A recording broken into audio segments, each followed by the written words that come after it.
बोलो भक्तवत्सल भगवान की।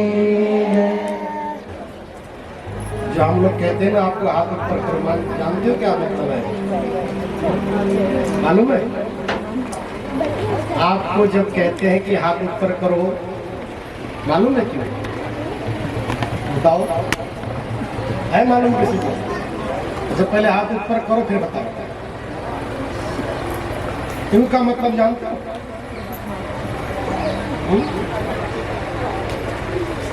देखो जो थोड़ा कम करता है थोड़ा फल कम मिलेगा, जो नीचे करेगा उसको कम फल मिलेगा, जो जोड़ करेगा उसको सारे फल मिलेंगे।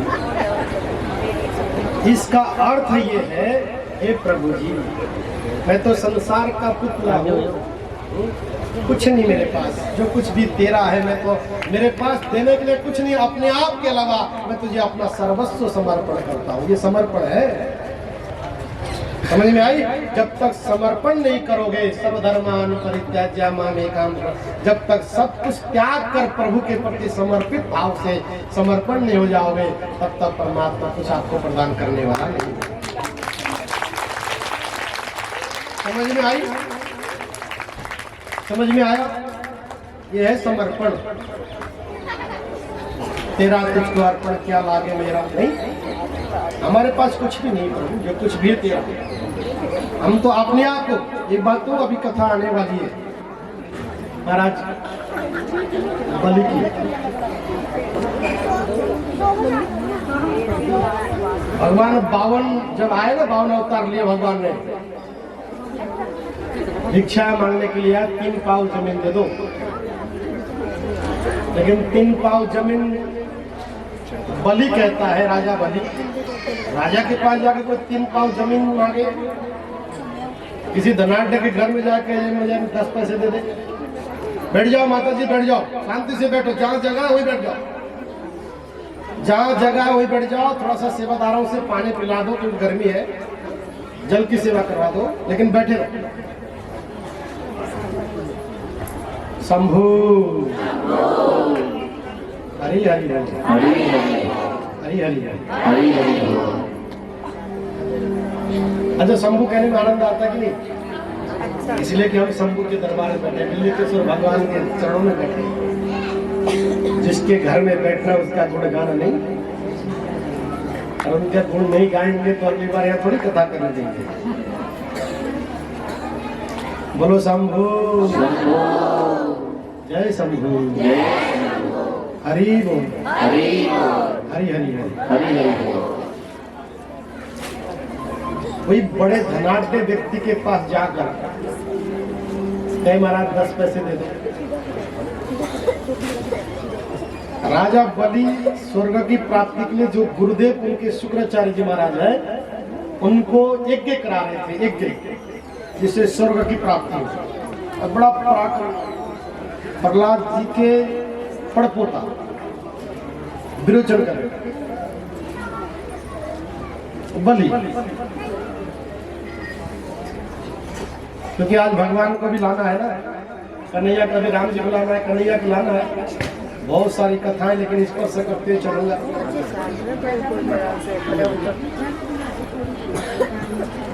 भगवान का आगमन हुआ।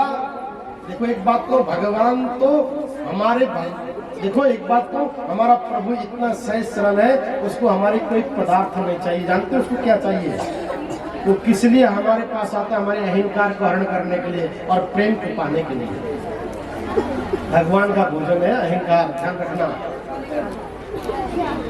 और अपने अहंकार को प्रभु को अर्पण कर दो और आपको इतना प्रेम बरसाएगा, इतना प्रेम बरसाएगा, इतना प्रेम बरसाएगा, पूरी सारी दुनिया आपको प्रेम करेगी। 3 पाव जमीन मांगने आए तो राजा बलि ने कहा, अरे तो राजा के द्वार में आया है, क्या 3 पग जमीन मांगता है? तो कोई राज्य मांग, कोई वैभव मांग, कोई गाँव मांग, कोई कन्या मांग।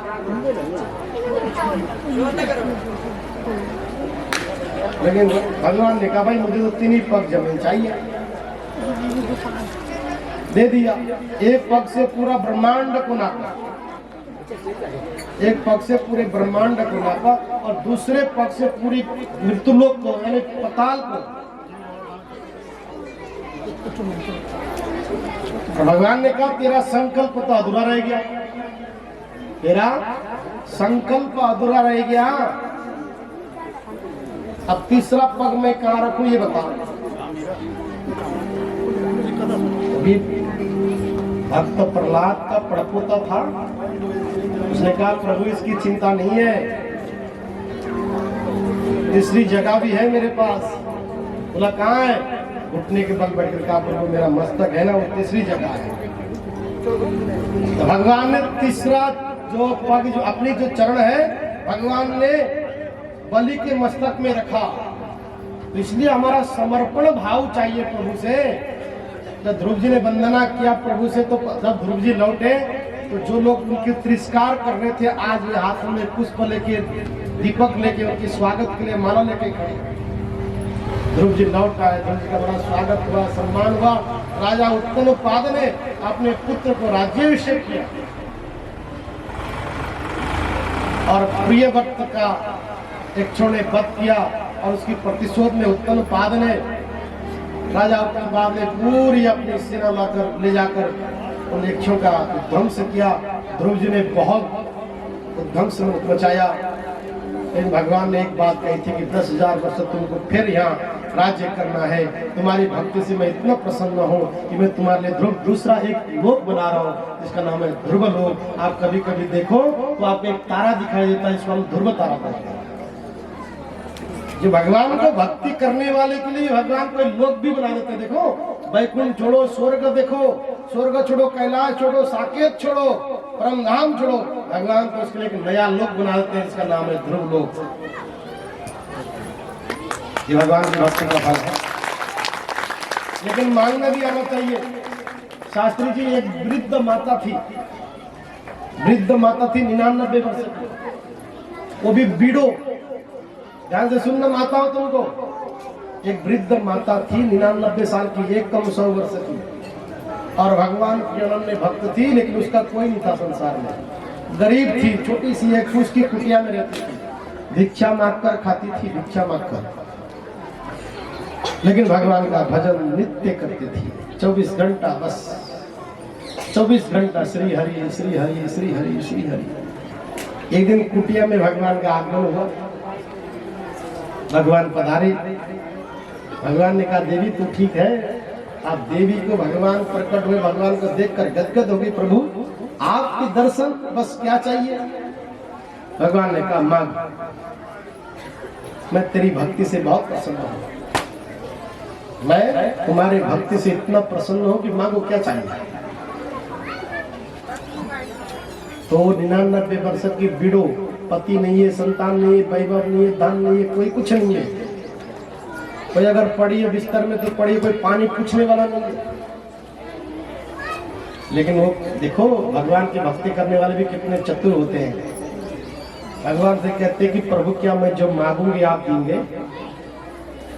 भगवान ने कहा पगली मैं आया हूं देने के लिए, तुम मांग तो सही, तुम मांग तो सही। कहा देख लो आप बाद में मुकर मत जाना। अरे पगली तुम मांग तो सही, आज तो मैं तेरे बसीभूत हूँ, तो जो कहेगी जो मांगेगी दे दिया तथास तुम। तो कहा प्रभु देखो देना ही चाहते हो तो मेरा पड़प होता, क्या पड़प होता, सोने के चम्मच से दूध पीता हुआ देखकर मैं मरूं। भगवान ने कहा तथास्तु। समझ में आई? क्या समझ में आई? जिसका पति नहीं है, धन नहीं है, संपत्ति नहीं है, दौलत नहीं है, संसार में कोई नहीं है, 99 वर्ष की है, वो क्या कहती मेरा पड़पोता सोने के चम्मच से दूध पीता हुआ मैं देखूं फिर मरूं। जवानी मांगी, पति मांगा, धन मांगा, वंश मांगा, संपत्ति सम्मति दोनों मांगी। विपदा नहीं में विपदा, संपत्ति नहीं में संपत्ति देते। विपत्ति भी हटा दी, संपत्ति मांग लिया, सम्मति मांग लिया। देखो पगलियों मांगने भी आना चाहिए, तुम रह शरीर को मांगना भी नहीं आता। सीखो मांगने। इसलिए तो रायसरी वाली हो कि तुम्हें रायसरी देखो स्वयं यहाँ भगवती निवास करती है, राजराजेश्वरी। इसलिए न तो हाथ खड़ी करती हो, न तुम तालियां बजाती हो, न तुम कुछ बोलती हो। बहुत कंजूस है, देखो भाई, तुम्हारे ग्रामवासी वाले, तुम्हारे कमेटी वाले क्या मांगते नहीं मांगते मुझे नहीं पता भाई, हमने कुछ नहीं मांगा। हम तो एक ही चीज तुमसे मांगना चाहते हैं, बताओ दोगे? जो हम मांगेंगे दोगे पक्का? देखो ये विधान है कि कोई ब्राह्मण, कोई गुरु, कोई संत, कोई महापुरुष कथा सुनाए, कोई पूजा पाठ कराए तो दक्षिणा देनी पड़ती है, अभी सफल होता है कि नहीं? घर में कोई पंडित जी आते हैं उसको भी देते हो, घर में कोई तुम बुलाते हो तो उसको भी लिभाव देते हो। हम तो तुमको 7 दिन कथा सुना रहे हैं, अब की बात तो 9 दिन लगे, एक दिन शोभा यात्रा, एक दिन भंडारा। बोलो कुछ मांगेंगे दोगे? जितने लोग देंगे हाथ खड़ा करो। देखिए कितने कंजूस है और कितने जो है भाई, लोग तो बड़े कंजूस है भाई। चिंता मत करो, तुम्हारी कार कोठी बंगला नहीं मांगने वाला हूँ। बोले दोगे पक्का? बोल नहीं माता दोगे? बस इतनी सी कृपा करना, हमारे दक्षिणा स्वरूप हमारे गोविंद के चरणों में अपना मन लगाए रखना, बस यही हमारे दक्षिणा है। बस अपने मन में प्रभु को स्थान दो, अपना मन प्रभु के चरणों में लगाए रखो, बस यही दक्षिणा है। और हमको क्या चाहिए? क्यों शास्त्री जी? घर परिवार संसार छोड़ा, आश्रम बन रहे तो समाज का आपका है, आपके लिए। विद्यालय चल रहे तो आपके लिए है। रोटी भी एक टाइम ही खाने का विचार है, 2 टाइम की रोटी की जरूरत नहीं। महात्मा को क्या चाहिए? उसने तो साधना करना है और जन जन की कल्याण, आप सबके हृदय के विकारों को मिटाकर, बस प्रवृत्ति को मिटाकर निवृत्ति के मार्ग में आपका मार्ग प्रशस्त हो और ठाकुर जी की कृपा हो, यही तुम्हारे लिए कामना है। बस परमात्मा कृपा बनाए रखे, बस कथा सुनने की शक्ति प्रदान करें, भगवत चरणों में तुम्हारा मन लगा रहे, यही तो साधी बात है, यही कामना है, यही मांगना है आपसे। बहुत मनमंत्रों में इसी प्रकार की कथाएं चलती रही और एक से एक ध्रुव जी को फिर ध्रुवलोक प्राप्त हुआ। आगे इसी वंश में जाकर एक से एक कथाएं हैं। वैसे हिरण्यकशिपु नाम का एक राक्षस हुआ। हिरण्यकशिपु और हिरण्यक्ष 2 भाई थे और दोनों बड़े दैत्य, बड़े तांडव मचाया करते थे। और हिरण्यकशिपु की जो पत्नी का नाम था कयाधु, नाग कन्या थी कयाधु। और भगवान जब कृपा करते तो कोई ना कोई ऐसा कृपा करते हैं। भगवान ने नारद जी के मन में तो ये भाव प्रकट किया कि जाओ कयाधु को वहां से अपने आश्रम में बुलाओ, दीक्षा शिक्षा दो, क्योंकि उसके गर्भ में मेरा एक सुंदर सा भक्त पल रहा है। कयाधु के गर्भ से एक बालक जन्म हुआ जिसका नाम प्रहलाद हुआ। और जब हिरण्यकशिपु जब तपस्या करके जब आया, देखा बहुत सुंदर है, धीरे धीरे गुरुकुल में डाला।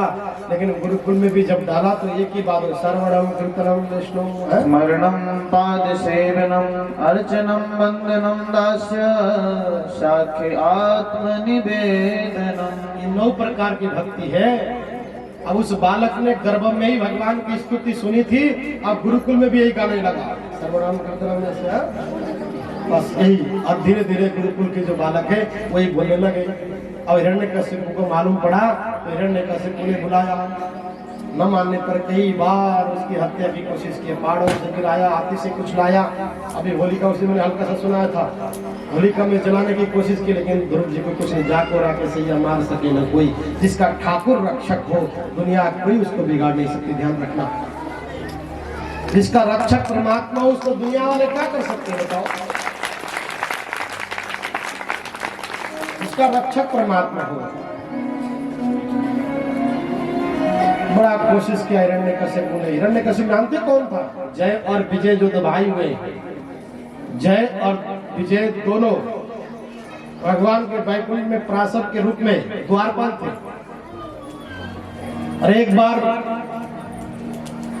सनत कुमार, चारों ब्रह्मा जी के पुत्र भगवान को मिलने के लिए जब गए तो उन्होंने रोक दिया। वो तो अपना कर्म कर रहे थे, अपना काम कर रहे थे, अपनी ड्यूटी निभा रहे थे। भगवान इस समय विश्राम में है, प्रसाद ग्रहण करके। उनको क्रोध आया सनत कुमार को, तुम हमारे माता पिता से मिलने से तो रोकते हो, भगवान की सेवा में रहकर तुमको इतना ही कार है, जाओ तुम राक्षस बन जाओ। लेकिन वो तो बेचारे, उनकी कोई गलती थी नहीं, लेकिन उनकी कोई गलती न होते हुए भी उनको दंड भोगना पड़ा। मैं केवल स्पर्श करते हुए आगे जा रहा हूँ, क्योंकि भगवान श्री कृष्ण को लाना है। अभी तो राम जी आएंगे, 3 बजे तक की कथा है, 3 तो ही बज गया।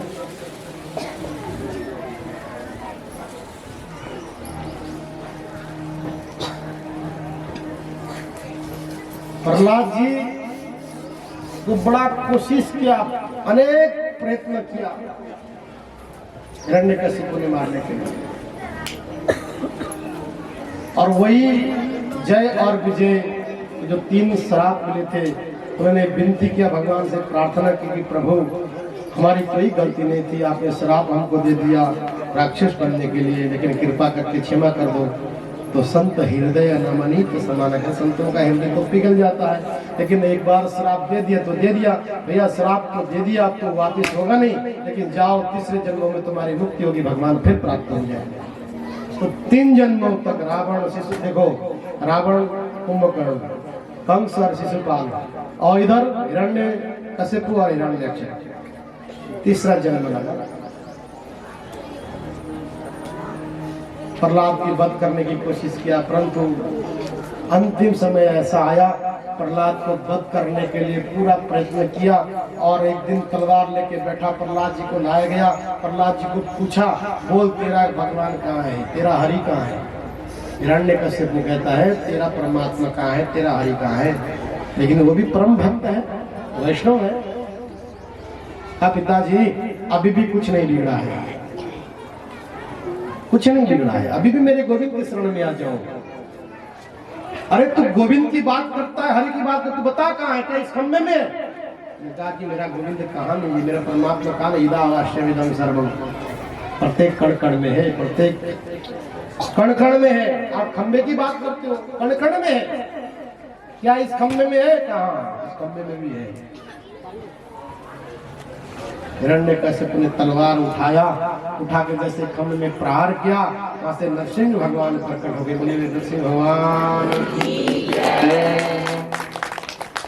अब नरसिंह भगवान तो प्रकट हो गए। नरसिंह भगवान ने उस हिरण्यकशिपु अपने गोदी में रखा, लेकिन वो ठीक घर के जैसे द्वार होता है ना, चौखट के बीच में, न ऊपर है न नीचे है।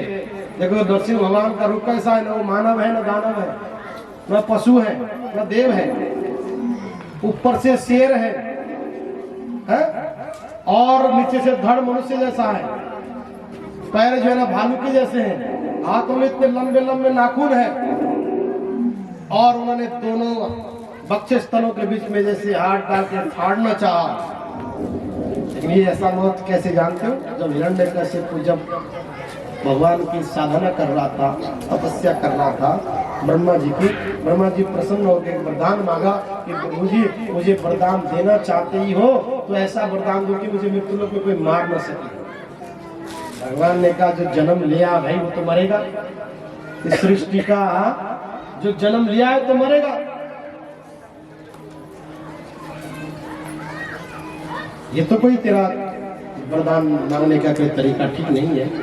फिर अच्छा ठीक है, एक काम करो, मुझे कोई मानव न मार सके, शस्त्र अस्त्र न दिन न रात, न सुबह न शाम, न मनुष्य न मानव न देव न दानव, बस इनसे मेरी मृत्यु न हो। भगवान ने कहा तथास्तु, भगवान ने कहा तथास्तु। तो ठीक 12 बजे दिन में, न बाहर है न अंदर है, चौखट के बीच में, न शस्त्र है न अस्त्र है, न देव है न दानव है न मानव है, भगवान ने नरसिंह रूप धारण किया, और भगवान ने जैसे दोनों हाथ से उसके वक्षस्थली में हाथ डाला, नरसिंह भगवान की जय, भक्तवत्सल भगवान की जय।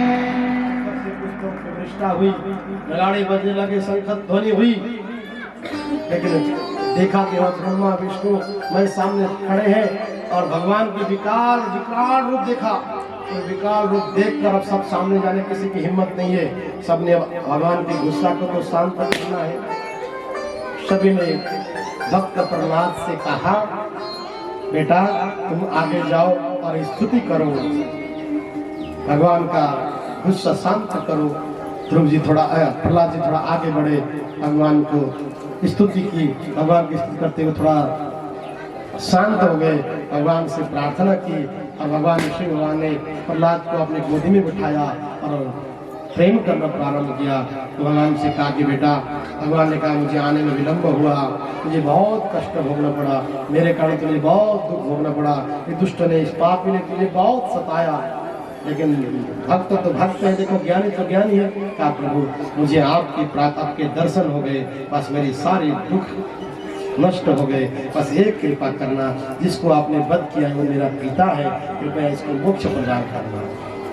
आत्मवही जायते पुत्र, इसलिए कहा गया पुत्र इसलिए पैदा की जाती है कि पिता को सद्गति दे, पिता को सत्मार्ग में, यानी कि मरने के बाद भी प्रेत के योनि से भी जो मुक्ति दिला दे, वैकुंठ भेज दे, शिवधाम भेज दे, उसका नाम पुत्र है। इसलिए हम पुत्र की कामना करते हैं।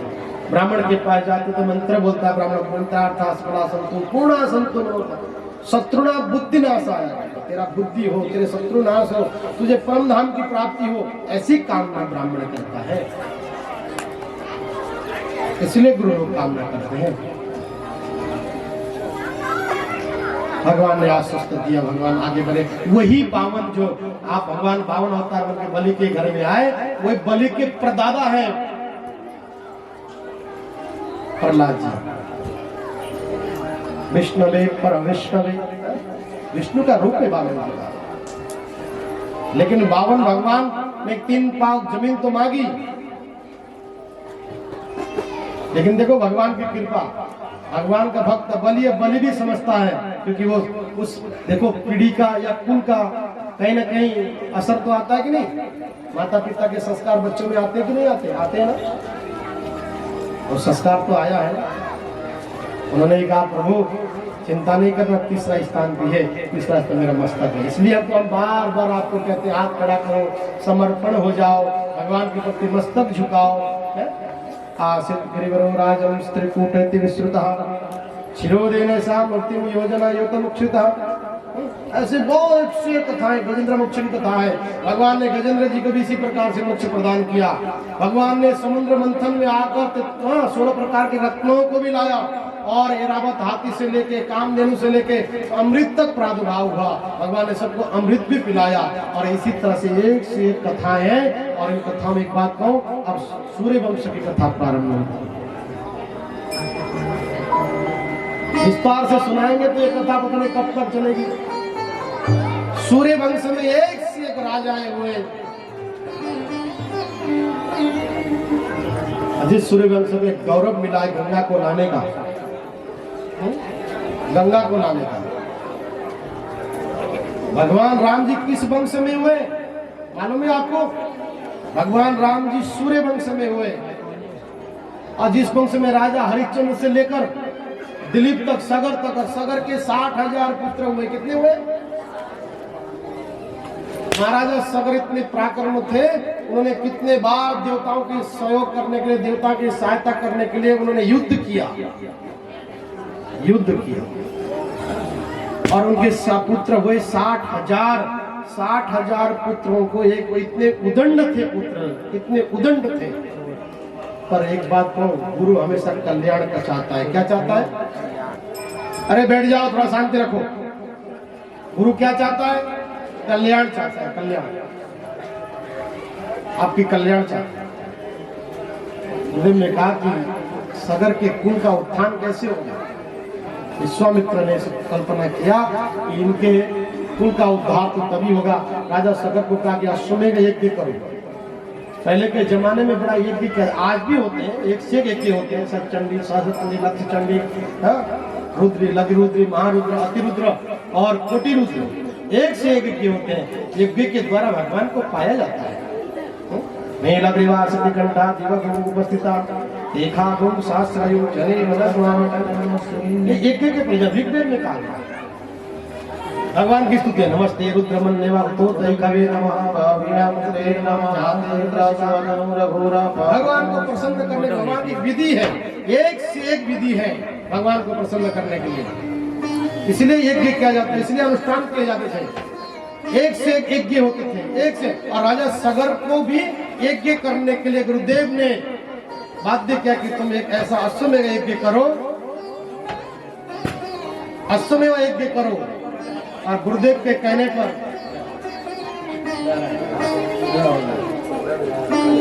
तो जी है राम और लक्ष्मण